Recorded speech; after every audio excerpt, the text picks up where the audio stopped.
Welcome to Smart Wealth with Joshua. Your daily stock analysis and catalysts talk. Today we're looking at Palantir. If you find our talks useful, please consider subscribe, like, and comment underneath to support our podcast. And if there's any stock you want us to look into, leave it in the comments section below. So let's get into the analysis. Palantir has really cemented its place as a key player in the AI infrastructure world. Yeah, and the Q3 numbers for 2025, they just show this explosive, accelerating growth. Exactly. This isn't just, a little bit of improvement. We're talking about a company that seems to be hitting a real inflection point. Okay, so let's start with those top-line figures, because they are pretty staggering. They really are. Q3 revenue came in at $1.18 billion. That's up a massive 63% year over year. And what's interesting there is the mix. Government revenue is still huge. It grew 55%, which is great. But the commercial side was even hotter. That's the real story. Commercial revenue was up 73%. But if you want to find the single most important number here, you have to zoom in. On the U.S. commercial side. Exactly. U.S. commercial revenue growth was a 121% surge year over year. Wow. 121%. What's specifically driving that incredible domestic growth? It's all about the adoption of their artificial intelligence platform, AIP. We've seen this platform go from, just an idea to the core driver of the business. Right. And now it's scaling really efficiently across a huge number of U.S. clients.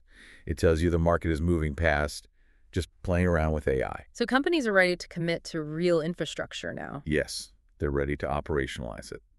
And it's not just growth for growth's sake, it's efficient growth.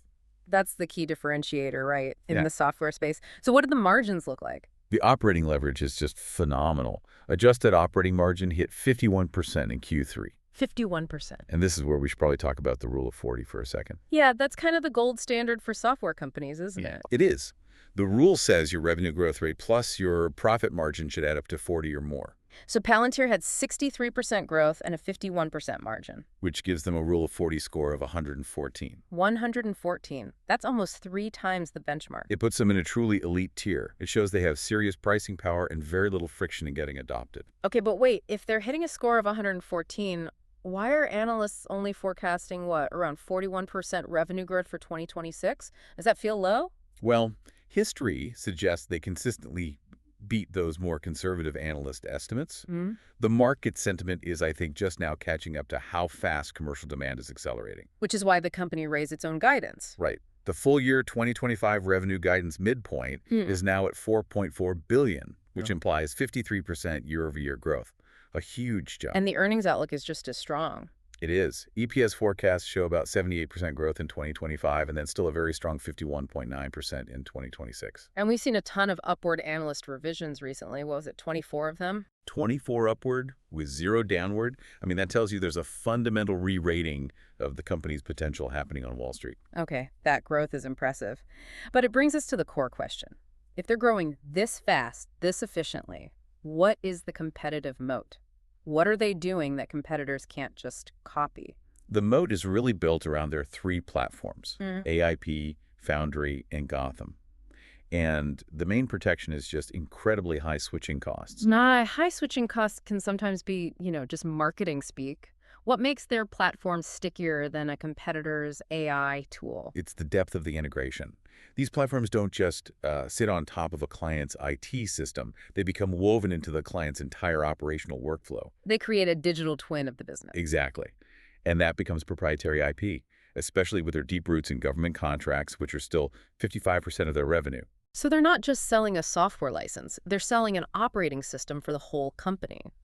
But what about the technical side? They talk a lot about their ontology-based architecture. What does that actually mean? It sounds like jargon, but it's key to their stickiness.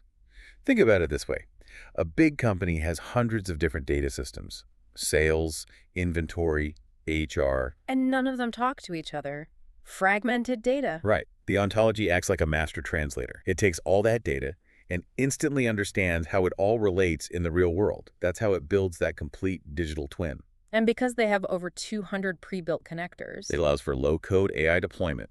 The client can roll out really complex AI solutions almost instantly without needing a whole army of developers. That speed and deep integration must be incredibly hard to compete with. It is. Once your whole operation is modeled in AIP, the idea of ripping it out and starting over with another platform is just, it's a non-starter. That makes a ton of sense. Let's pivot to the financials supporting this. Is the company taking on a lot of debt to fund this growth? Not at all. And that's the other part of the bull case. They have a very strong, completely debt-free balance sheet, and they're generating significant free cash flow. Okay, so what are they doing with that buybacks, dividends? No, they're playing the long game. They're pouring that free cash flow right back into R&D and customer acquisition. So they're focused on long-term scale, not short-term payouts. In an AI arms race, that's exactly what you want to see. All right, so strong fundamentals, explosive growth that has led to a spectacular stock performance. The stock more than doubled in 2025. After a run-up like that, what do the technicals say? Are we near a ceiling? Technically, the structure still looks really robust. The price action is in a clear multi-year uptrend. Yeah. Classic series of higher highs. We have seen some pullbacks recently, though. Yes, but those are viewed as healthy profit-taking. It's not a sign of some fundamental problem. So the volatility is creating buying opportunities, not panic. For technical traders, yeah. These dips create what they call bullish re-entry setups near old breakout levels. The stock is staying above key moving averages, like the 50-day, which is a strong sign of accumulation. What about institutional support? Are the big money players still buying after this huge climb? Absolutely. We're seeing a lot of whale call option activity. These are large institutional buys, and it suggests they're still accumulating positions. And Palantir is now being mentioned in the same breath as some of the biggest names in tech. Right. When people talk about top AI stocks for 2026, you hear NVIDIA, Microsoft, Alphabet, and Palantir. That tells you how the market perceives their strategic position. Okay, we have to cover the other side of this. What is the single biggest risk, the biggest hurdle for Palantir right now? It is, without a doubt, the valuation. This is the whole conflict in the investment case. It's pretty high. It's astronomically high. Yeah. We're talking a trailing PE ratio around 415. Yeah. And a forward price to sales ratio that's somewhere between 100 and 125. 415 times earnings? I mean, what kind of growth does a company need to deliver to justify that kind of multiple? That's the critical thing for you to understand. This valuation demands sustained high-velocity growth. We are talking 40% plus year after year just to grow into the current stock price. So any slip up, any sign of deceleration. And the stock is extremely vulnerable to a massive correction. You're basically pricing in perfection. How does that risk show up in the analyst ratings? Because we just talked about all those upward revisions. It creates this really fascinating disconnect. Even with the bullish story, most analysts are cautious on the price. 11 out of 16 have a neutral hold rating. And the average price target is actually lower than where the stock is trading. Exactly. It shows that while the business is great, the valuation has already run way, way ahead of the current earnings. Okay, so valuation is the big internal risk. What about external threats? Sector weakness, competition. You have to consider both. There's always the risk of a broader tech sector pullback after the huge gains we saw in 2025. And competition is always there. Like Snowflake and C3.ai. Yes, they're pushing hard. Now, Palantir's moat is strong, especially in government, but you can't ignore them. We should also probably mention the insider selling. Yeah, there was a recent sale under a pre-scheduled 10b5-1 plan. Now, these are usually neutral, plan for diversification. But it does show some insiders are taking profits after the surge. Okay, so looking ahead then, what are the near-term catalysts we should all be watching for? The single most important date on the calendar is the Q4 2025 earnings report. That's expected late January or early February 2026. And the market won't just be looking at the headline revenue number, right? No, not at all. The focus will be on the quality of the beat. Specifically, the market needs to see that the 121% U.S. commercial growth is still accelerating. What about outside of earnings? Any product news or contracts? We should definitely watch investor conferences for any AIP product updates. And, Palantir has a habit of announcing massive new contracts. Like that big Navy contract. Exactly. A few more big, high-profile commercial wins would go a long way to confirming that AIP is still scaling into the Fortune 500. And what about the macro environment? How does that play into things? Well, the overall excitement for AI is a huge tailwind. But more specifically, any expectation of Fed rate cuts is really good for high-growth tech stocks like Palantir. It helps justify those high multiples. Okay, so to sum this all up for you listening, Palantir is clearly a leader in AI infrastructure.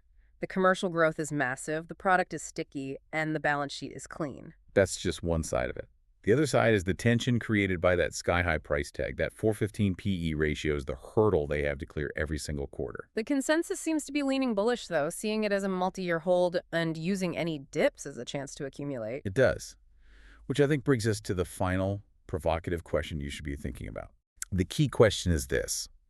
Can that U.S. commercial surge, that massive 121% growth, can it accelerate fast enough to make 2026 a vintage year where the earnings finally start to catch up to this premium valuation? Because that's the only thing that will sustain this kind of trajectory. That's it. That is the entire ballgame. If you found today's talk useful and want more market insights, don't forget to subscribe to Smart Wealth with Joshua and leave us a comment. We'll talk to you tomorrow.